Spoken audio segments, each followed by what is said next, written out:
அவன் உட்காந்து பார்க்குற தோரணையிலே இவர் என்ன ஆயிட்டாரு, பழக்கப்பட்டாரு. அவன் கொஞ்சம் சாஞ்சி உட்காந்தான்னு வச்சுங்க, பிரதருக்கு உடம்பு முடியல போல. முடிஞ்ச உடனே கேட்பாரு, என்ன பிரதர் உடம்பு முடியலையா, ஒரு மாதிரி டல்லா இருந்தீங்களே சார். உங்க பிரசங்கத்தை அவன் கேட்கல சார், உங்க பிரசங்கம் அவன் மண்டையில ஏறல.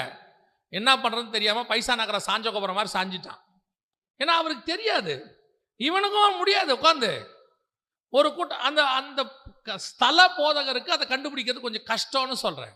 இன்னும் கொஞ்சம் பேர் இருக்கான், இந்த காலையில் எழுந்திரிச்சு காப்பி குடி கட்டி என்னவோ மாதிரி இருக்கும்பாங்க, பார்த்துருக்கீங்களா? எனக்கு என்னமோ காலையில் காப்பியே குடிக்கலைங்க, ஒரு மாதிரி மண்டை வெடிக்குதுப்பா. அந்த மாதிரி அவனுக்கு ஞாயிற்றுக்கிழமை ஏன்னா சர்ச்சில் போய் உட்காந்துருந்தோம். அது எதுக்கு உட்காரோம்லாம் தெரியாது. அது அவர் சொல்வார், ஞாயிற்றுக்கிழமை சர்ச்சுக்கே போல, ஒரு என்னமோ மாதிரி இருக்கு. அது என்னமோ மாதிரி இருக்கு அப்படின்னா என்ன அர்த்தம்னா, அவனுக்கு அது ரொட்டீன் வேலையாயிருச்சு. அவங்களுக்கு நல்லா கவனிச்சுக்கொள்ளுங்க.